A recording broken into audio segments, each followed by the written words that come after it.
Hello, and good afternoon, everyone. In recent weeks, we've talked a lot about how the pandemic recession and its recovery has impacted sectors of Oregon's economy differently. We've also looked at how the economic fallout from COVID-19 have affected workers differently by demographics. The dynamics of this recession have affected metropolitan and rural areas of Oregon differently as well. Before the pandemic, Oregon's 13 metropolitan counties had 86% of the state's labor force, and 75% of regular unemployment insurance claims came from those living in metropolitan areas. At the same time, Oregon's 23 rural counties had 14% of the state's labor force, and about 20% of regular unemployment insurance claims came from workers living in rural areas. During the initial downturn, pandemic recession job losses affected every area of Oregon. Oregon's 5 Portland metro area counties lost 153,000 jobs, or 14.4%. Employment declined by a combined 92,000 jobs, or 14.3%, for all other metropolitan areas. Oregon's rural areas also saw sharp declines of 13.9%, or 35,000 jobs. And with those losses, we saw unemployment insurance claims activity rise sharply across all areas of the state. And with the bigger job losses in metropolitan areas, they went from 75% of regular unemployment insurance claims up to 81% during the pandemic. Metro areas also accounted for 84% of pandemic unemployment assistance claims. So all of this matters as we think about the shape of the economic recovery. We know that this recovery has been happening much faster than what we've seen in the past, but it also looks much different geographically than what we've seen in the past so far. During the Great Recession, Portland and Corvallis had the smallest shares of jobs lost, and they led in Oregon's recovery. Now, looking at more Oregon's metro counties now, collectively, they're all lagging in the wake of COVID-19. And so are metropolitan areas nationwide. 51% of the largest US metros are trailing behind their own state's recoveries. Metropolitan areas in Oregon have regained about half of the jobs that were lost in the spring of 2020.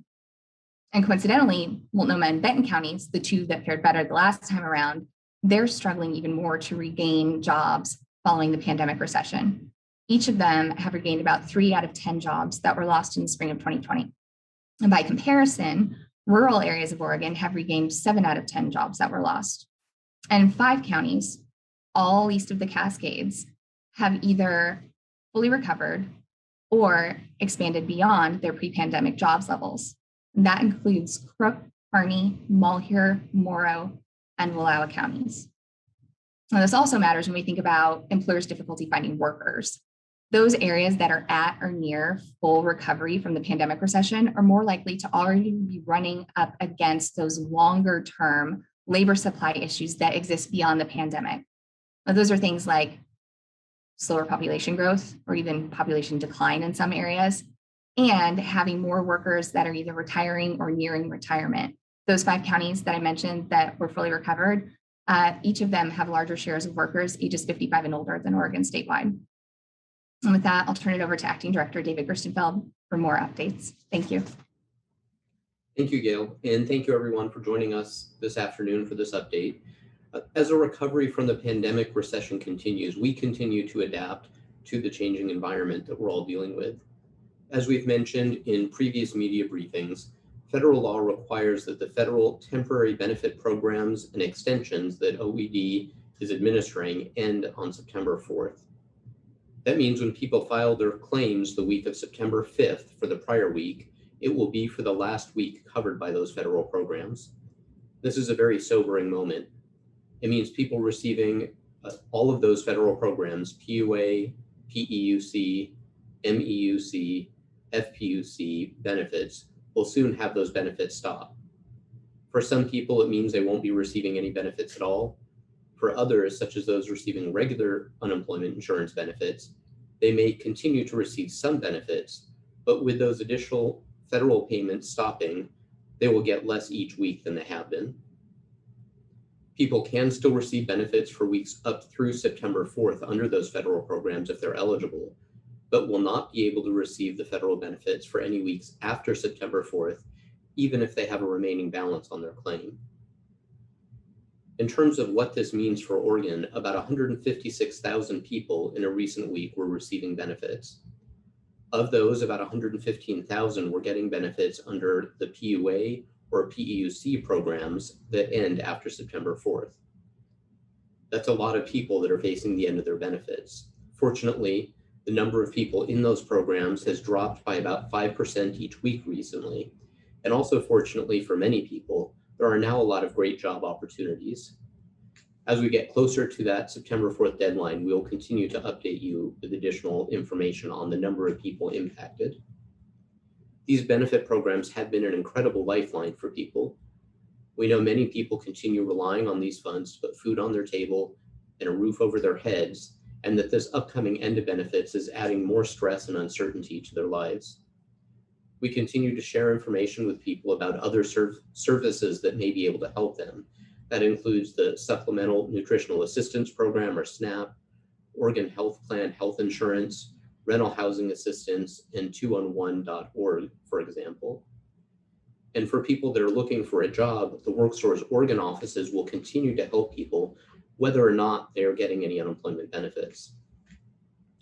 And our employees have been helping people find work or training in new careers, and we're ready to help even more. Last week, I shared that we were piloting opening 7 WorkSource Oregon locations with our WorkSource Oregon partners. As of today, 36 of the 39 WorkSource Oregon centers throughout the state are open to the public. They're open to walk-in traffic. However, to reduce wait times, people should make appointments for in-person visits. And we also continue to offer appointments and to help a lot of people virtually and over the telephone. With iMatch Skills, we have a large job bank to help people find work. And we also have workshops people can attend virtually or now in person to get help with resumes and to practice their interview skills, and with all kinds of other services to help people enter into or advance in the job marketplace. We want to make sure people know that WorkSource employees can help people find jobs and careers, but they cannot help resolve benefit claims issues. For that, we encourage people to use our online Contact Us form at unemployment.oregon.gov. We've been committed to helping people get the benefits they need and that they're eligible for over the past 16 months. And we're committed to helping people find jobs and re-enter the workforce. This week also marks the time when people need to start fulfilling their work search requirements, and that they'll then need to start reporting information when they claim benefits starting this Sunday. People receiving regular unemployment insurance or PEUC benefits must report 5 work search activities per week. If they don't complete their work search activities each week, their benefits will stop.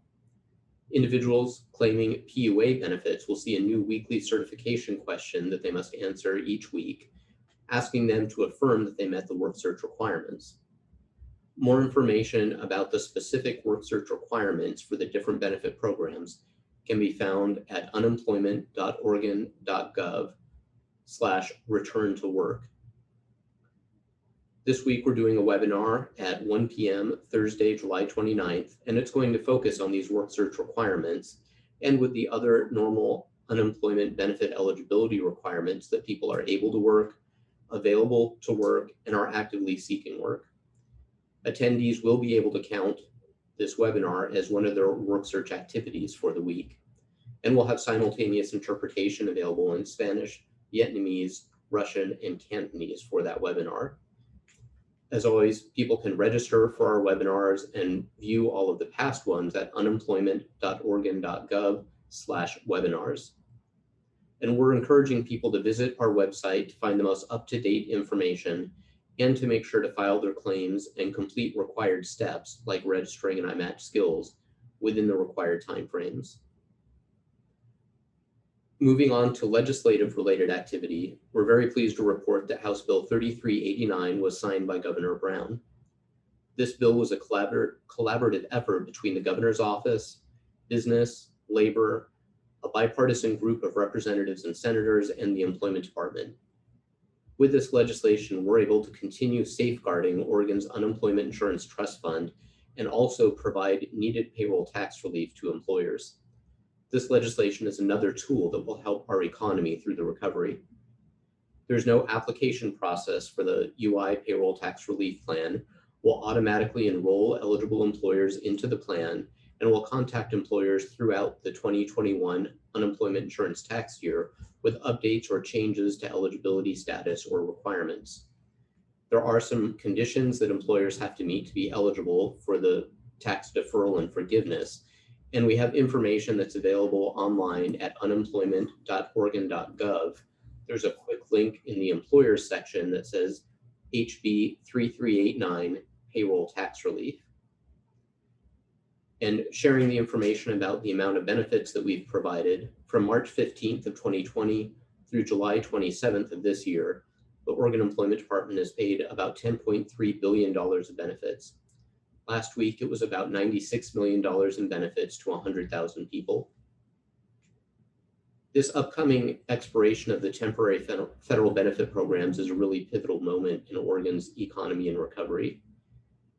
I mentioned that $10.3 billion has been pumped into Oregon's economy since the pandemic began, and much of it has been from these federal programs that are now drawing to a close.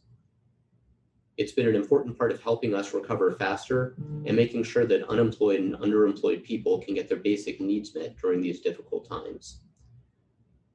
Although these programs are ending, the Oregon Employment Department will continue to work to help Oregonians, Oregon businesses, and individuals.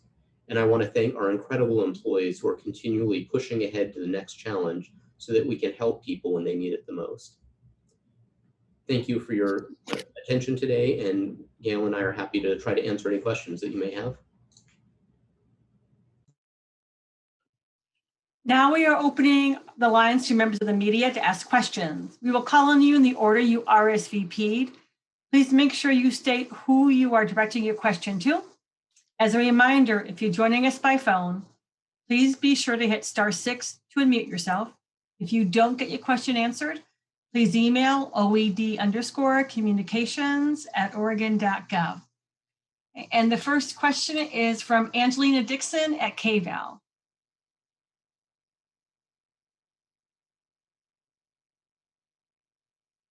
Angelina, and hit *6 to unmute yourself.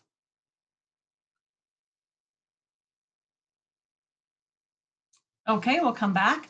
Next up is Kate Davidson from OPB. Hi, this is for Director Gerstenfeld. So I just want to make sure I understand the for 3389 House Bill, the forgiveness portion as well as the deferral portion of the payroll taxes is automatic. There's not a distinction between the two. That's correct. We have more information up, but our intent is that there's not any kind of formal application process. We obviously know what happened to employers' tax rates, so those that are eligible will be getting the deferral, and as long as they continue to meet all the eligibility requirements, we'll also be automatically doing the forgiveness of the deferred portion.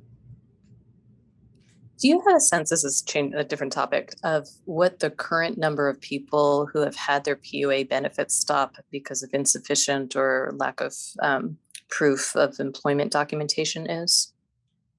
I don't have that number handy, Kate. I know that the number has changed over time. We've had a number of people that initially were denied and that either provided additional evidence or in some cases submitted any information after we sent them the notice that their benefits were stopping because they hadn't provided information. I'm not sure what the current number is offhand of the number of people who aren't receiving benefits because they didn't provide that information. Okay, thanks. Mm-hmm. Next up is Peter Wong with Pamplin Media. Hi, my first question is for Gail, and I was going to say it. I could sum up in one word, why, but I'll elaborate a little more. Is there any explanation you've been able, or your experts have been able to discern about why the pattern of recovery is the way it is? Although I vaguely recall in the 2001-2002 recession, I remember the metro area got hit harder and was a little slower to recover, even though that was kind of a middling recession. I mean, it wasn't one of those that took 7 years to recover, but obviously that one was longer than the the recovery from the current downturn. So is there an explanation yet for why the patterns are the way they are? It's a good question, and it really is associated with the industries that we tend to find in those areas. Yeah. Benton County, for example, is a relatively small, a little bit more isolated metropolitan area that has a high concentration of jobs in local government, which would be K-12 all the way through higher education. And so where about 1 out of 10 maybe jobs is in local government, they have like 3 out of 10 jobs in local government. And to the extent that that was closed, they're more impacted. So that's something, for example, in Corvallis that we see. Portland has several things going for it, not only being a place where you're more likely to find bigger leisure and hospitality venues and more of that type of activity. It's not a larger share of their overall economy, but they have more of it than, say, Salem, for example.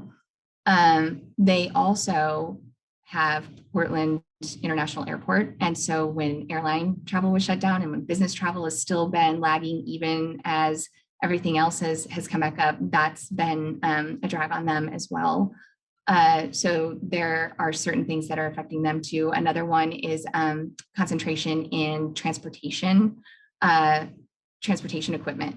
And we've seen, again, related to airlines and to our close proximity to some major manufacturing related to that, that's also been fairly damaging for them too. So it's different in those areas of this Oregon compared to others, but really the places that had the largest leisure and hospitality, the North Coast is notable too, really took the hardest hits in the first place. Okay. David, I had one just small question. You didn't need a lot computer adjustments to make the changes in House Bill 3389 take effect? It's a good question. There is actually a fair amount of computer work that needs to be done and quite a bit of manual work behind the scenes also from our employees.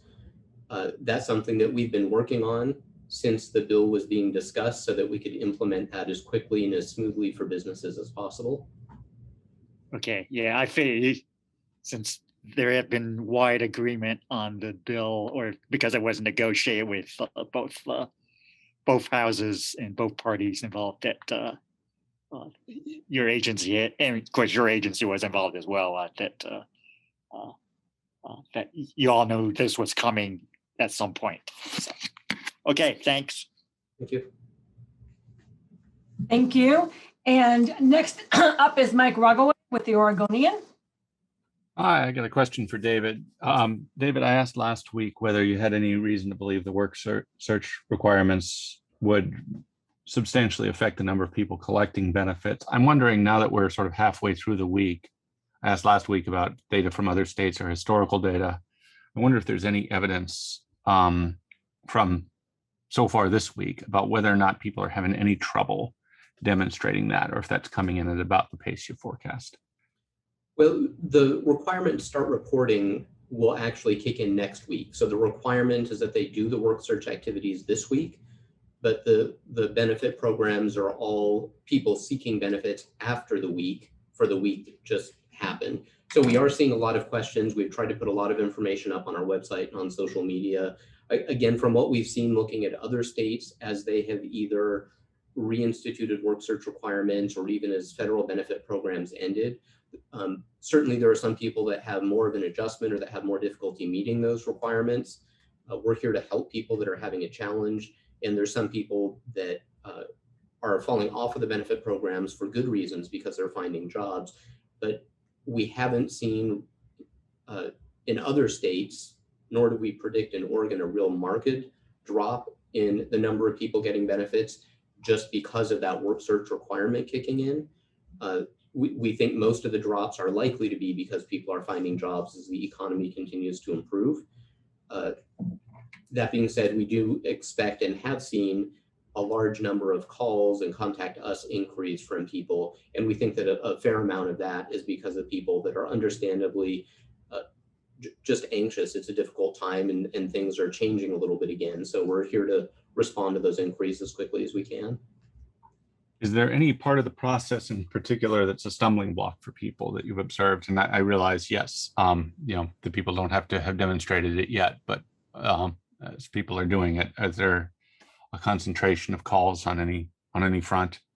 The process, I'm hoping, will go pretty smoothly for the actual reporting. This is something that in the regular unemployment system, we've had for many years, a system in place for people to do that reporting.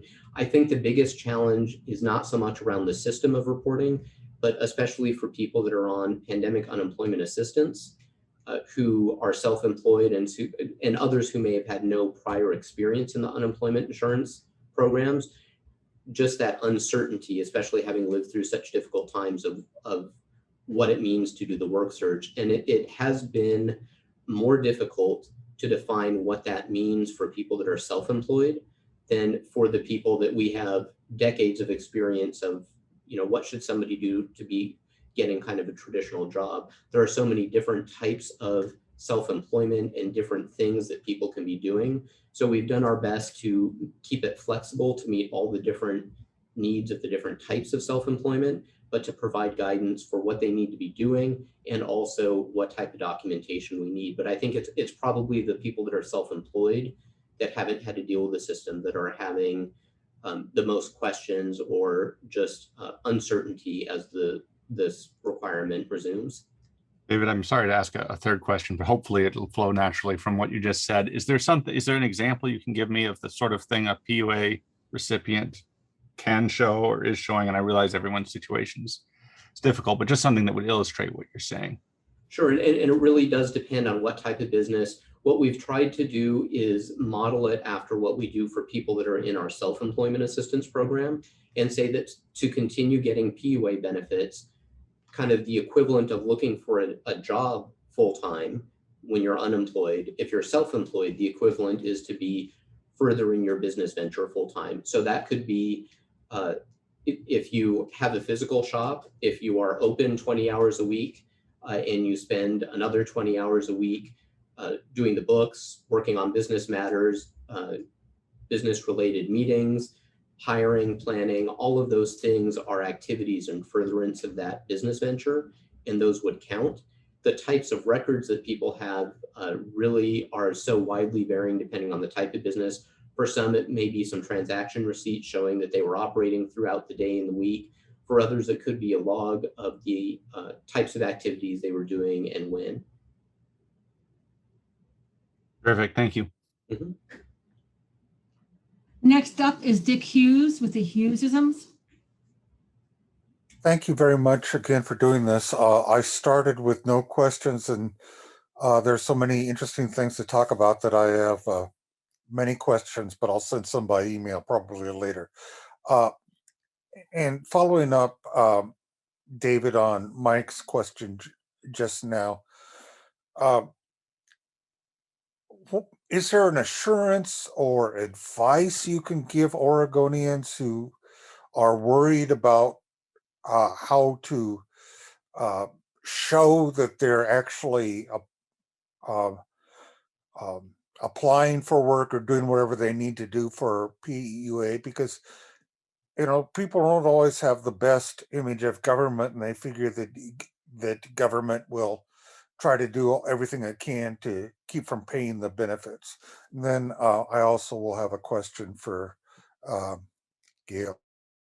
Sure. So for that question, our goal is to get everybody the benefits that they're eligible for, and that's what we've been striving to do all along. We're trying to make it as clear as possible. I think the biggest challenge in doing that is it's much easier if there's a kind of a bright line standard, and we can't make a totally bright line standard that would really fit with all the different types of business ventures that are out there. They range from somebody that may have a traditional brick and mortar operation where it's easy for them to show that they were open 8 to 5, 7 days a week, trying to get sales going again, or maybe they're a catering business, but they can show us the number of events that they had or the meetings they had with potential clients. So it's that lack of bright line standard that I think is a little disconcerting, and we understand that. We really wanted to make sure that the standard was one that was flexible enough to fit all those different scenarios, though. So the assurance that I can give Oregonians is that we're committed to getting people benefits if they're eligible for them, and we want them to know what they need to do. So if you are self-employed, keep doing what you would. It boils down to spending 40 hours a week pursuing your business venture. Or you can also count any hours that you're actually working as an employee towards that 40 hours, because we do know a lot of people that were self-employed have taken on part-time work to help make ends meet during the pandemic. So as long as they're doing that, that's what they're asked to certify each week when they do their weekly PUA certification. And if we do ask them for follow-up documentation, then we'll want them just to be able to provide the best available information up to show that they really were working or pursuing their business venture or some combination for 40 hours a week. But our goal here isn't to cut people off. We've gone out of our way to try to make it flexible so that people can continue receiving the federal benefits as long as they're available and as long as they do meet those requirements. Thank you. I appreciate that very much. Gail, I want to ask about something. I'm not sure I heard it correctly. So if you could correct me and maybe expand on it, but I understood you to say that in the 5 counties in Eastern Oregon that are doing better than others, that they have a higher proportion of older workers. Is that correct? And how does that play into why they're doing better? It doesn't necessarily play into why they're doing better. So yes, it's correct that those 5 counties, so it was Crook, Harney, Malheur, Morrow, and Wallowa, I believe, are either at or beyond where they were before the pandemic in terms of non-farm payroll jobs. And they do also have larger shares of their workers that are 55 or older. So for Oregon statewide, about 1 in 4 workers is ages 55 or older. And in Wallowa County, for example, it's 1 in 3. So what I am expanding upon with that is that as they continue to try to expand and go forward, they're likely already getting closer to the things that we've been talking about, I've been talking about, and other economists in the state have been talking about in terms of what's next. And what's next is that there's still going to probably be fairly difficult to find workers because you're already at a relatively low unemployment rate. You're already back to your full recovered jobs level. And you're also heading forward, maybe looking at more people who are retiring or getting close to it, and a slower population growth that doesn't create the labor supply that you need to replace those workers when they go. Thank you. Okay, and next up is Tom Cusack with the Oregon Housing Blog. Yes, I have 2 questions. First one's for David. David, I think I heard you say that most recently there's been about 156,000 claims, not claims, but payments a week, with about 115,000 of those being in the pandemic programs. So my question is, once those programs stop, is it fair to say that if you did the math and the average payment per week was in the neighborhood of $550, $600, we're really talking about a loss of $250 million a month in those programs being terminated? I'm not going to try to do the math in my head while we're doing this, but that sounds right. The only thing I would add is that we are seeing that ongoing decline of people just naturally, even before the program's kind of expiration date. Because the economy is doing well, we have seen each week fewer and fewer people seeking benefits under each of those programs. But the end of the program will certainly be a hit, not just for those individuals, but it will mean less money going into Oregon's economy as well. The good news is that the number, those people that are no longer getting benefits because they found employment or their business venture is back to where it was before the pandemic, those people presumably are making at least as much as they were under the benefit program. So that's not really a net loss to Oregon's economy. But for the people that will just lose the benefits when those programs end under federal law, that will be some significant loss each week of money circulating through Oregon's economy. And that kind of leads me to my second question for Gail. And Gail, I think I heard you say that in looking at the people receiving benefits of job loss, that in the Portland metro area, I assume it was the 5 counties, I think I heard the number 84% were related to the pandemic programs. Would it be fair to sort of say that carrying that forward, whatever that total dollar amount is in terms of loss of benefits, that you could attribute 85% of that to the Portland metro counties? So all of the metropolitan counties combined, so Portland, Corvallis, Salem, Medford, Bend, Grants Pass, all of them combined, people who were living in those areas accounted for 84% of the pandemic unemployment assistance claims. So that's all of the metropolitan areas. And so then the other 16% of those would have been from workers living in rural areas. And so when those programs end, when PUA ends, I think really just picking up on David's point, the net effect of that depends on what happens to them next. So if they are working on restarting that business now, and then it's ready to launch or relaunch, then the source of income that they'll have wouldn't be from the PUA program anymore, but would be maybe from the excess savings that we see that a lot of households have that they're then spending at that business. So it's hard to say what happens in terms of net gain or net loss afterwards, because it depends on what happens to each one of those people after their time with pandemic unemployment assistance ends. Okay, I understand. Thank you. So our last question is from Angelina Dixon with KVAL 13 News. She doesn't have a mic, so I will be asking the question, and you could let me know who's going to be the best one to answer it. When people apply to jobs with no intention to go through with the job, only to continue collecting unemployment benefits, is it illegal for employers to illegal for employers to keep a list of people who do this and share it with other companies? So I'll take that question, PJ. Angelina, I'm not aware of any law that makes that illegal for employers to do that.